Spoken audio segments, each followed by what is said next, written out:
नमस्कार, मैं आपके साथ विभा उपाध्याय। कहते हैं वक्त अच्छों को बड़ी आसानी से समय के अनुरूप बहुत कुछ सिखा देता है। अमेरिका जो दुनिया के लिए एक रोल मॉडल रहा है, उसके टैरिफ नीति ने 52 देशों की अर्थव्यवस्था को हिलाकर रख दिया। सवाल ये कि क्या इस बढ़े हुए टैरिफ का असर भारत सहित तमाम दूसरे देशों को ही परेशान कर रहा है, या इस वक्त अमेरिका खुद भी इसका खामियाजा भुगत रहा है। ट्रंप के लिए इस वक्त दोहरी चुनौती नजर आती है, क्योंकि इस बार उनके दो अपने ही करीबी आपस में भिड़ रहे हैं। जी हां, हम बात कर रहे हैं पीटर नवारो और साथ ही साथ एलन मस्क की। अमेरिकी राष्ट्रपति डोनाल्ड ट्रंप की टैरिफ नीति को लेकर अब उनके अपने ही सलाहकार आपस में भिड़ गए हैं। व्हाइट हाउस के दो बड़े आर्थिक सलाहकारों की बात करें, जिसमें पीटर नवारो और एलन मस्क हैं, वो एक दूसरे के खिलाफ खुलकर बोलते हुए नजर आ रहे हैं। बोलने के पीछे की सबसे बड़ी वजह जो है वो है इस वक्त ये टैरिफ, जिसने कई देशों की पेशानी पर बल ला दिया है, कई देशों की अर्थव्यवस्था को हिलाकर रख दिया है। नवारो ने एलन मस्क पर यह आरोप लगाया कि अमेरिका के बड़े व्यापारिक साझेदारों पर टैरिफ लगाने का विरोध सिर्फ इसलिए कि वो अपना फायदा चाहते हैं, और यही वजह है कि एलन मस्क ने नवारो की शिक्षा और उनके आर्थिक ज्ञान पर सवाल खड़े किए। इससे साफ है कि ट्रंप प्रशासन के अंदर ही इस मुद्दे पर गहरी खींचतान इस वक्त देखने को मिल रही है। ये विवाद उस वक्त और ज्यादा बढ़ जाता है जब विवाद में पीटर नवारो ने फॉक्स न्यूज को एक इंटरव्यू दिया और एलन मस्क की टैरिफ विरोधी बातों की आलोचना खुलकर कर दी। उन्होंने ये कहा कि एलन मस्क जो ऊर्जा विभाग से भी जुड़े हुए हैं, वहां उनका काम बेहतरीन है, वो काम बेहतर करते हैं, लेकिन साथ ही साथ मस्क का टैरिफ का विरोध करना उनकी खुद की अपनी कंपनियों को फायदे का हासिल ना होना एक बड़ी वजह है। उनकी कंपनी जो फायदा चाहती है, वो फायदा उन्हें इस बढ़े हुए टैरिफ की वजह से नहीं मिल पा रहा। पीटर नवारो यही नहीं रुके, उन्होंने कहा कि जब एलन मस्क ऊर्जा विभाग, जिसे कि DOE भी कहा जाता है, उससे जुड़े हुए काम करते हैं तो वे अच्छा काम करते हैं, लेकिन हमें ये पता है कि असल में क्या हो रहा है। एलन मस्क कार बेचते हैं और वे सिर्फ अपने फायदे की बात कर रहे हैं। नवारो ने कहा कि मस्क की कंपनी टेस्ला को इस टैरिफ से सीधा नुकसान हो सकता है, क्योंकि टेस्ला चीन, मैक्सिको, जापान, ताइवान और कई ऐसे देशों से बड़ी मात्रा में ऑटोमोबाइल पार्ट्स को मंगवाती है, और यही वजह है कि एलन मस्क को नुकसान उठाना पड़ सकता है। मस्क इसका विरोध कर रहे हैं। नवारो ये भी कहते हैं कि एलन मस्क टैरिफ का विरोध इसलिए भी कर रहे हैं ताकि उनकी खुद की कंपनी का मुनाफा बना रहे। एलन मस्क के हालांकि तरफ से नवारो की तरफ से लगाए गए तमाम आरोपों को उन्होंने पूरी तरह से खारिज किया, गलत बताया, कहा कि सिर्फ नवारो एक तरफा अपना ओपिनियन रख रहे हैं, उनके बीच समझ की कमी है।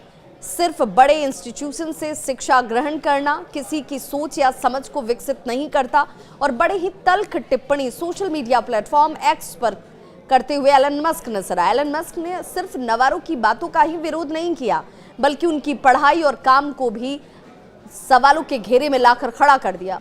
अनुभव भी सवालों के घेरे में इस वक्त नवारो के आ चुके हैं। एलन मस्क ने एक पोस्ट में ये लिखा कि इकोनॉमिक्स में हार्वर्ड से PhD होना कोई अच्छी बात नहीं है, क्योंकि इससे आपको तजुर्बा नहीं आता, इससे आपका ज्ञान नहीं बढ़ता, बल्कि ये बात बुरी बात हो सकती है। उन्होंने कहा कि इतनी ज्यादा पढ़ाई ने नवारो को असली वास्तविकता से, असली दुनिया की आर्थिक सच्चाई से कोसों दूर कर दिया है, और यही वजह है कि वो ये देख नहीं पा रहे कि बढ़ा हुआ टैरिफ जो है वो सिर्फ दूसरे देशों पर दबाव नहीं, बल्कि खुद अमेरिका और अमेरिकी हितों के खिलाफ जा रहा है।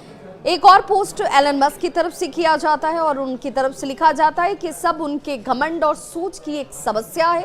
टैरिफ की वजह से बाजार में गिरावट आई है और इसका नुकसान सभी देशों को उठाना होगा। इससे अकेले सिर्फ मेरी कंपनी को नुकसान नहीं होने वाला है। एलन मस्क की बात करें तो एलन मस्क को अगर इस वक्त इस बढ़े हुए टैरिफ के आधार पर अगर नुकसान का आकलन किया जाए तो तकरीबन $30 अरब यानी कि 2.5 लाख करोड़ रुपए का ये अनुमानित एक आंकड़ा है जो नुकसान के तौर पर एलन मस्क को नजर आता है।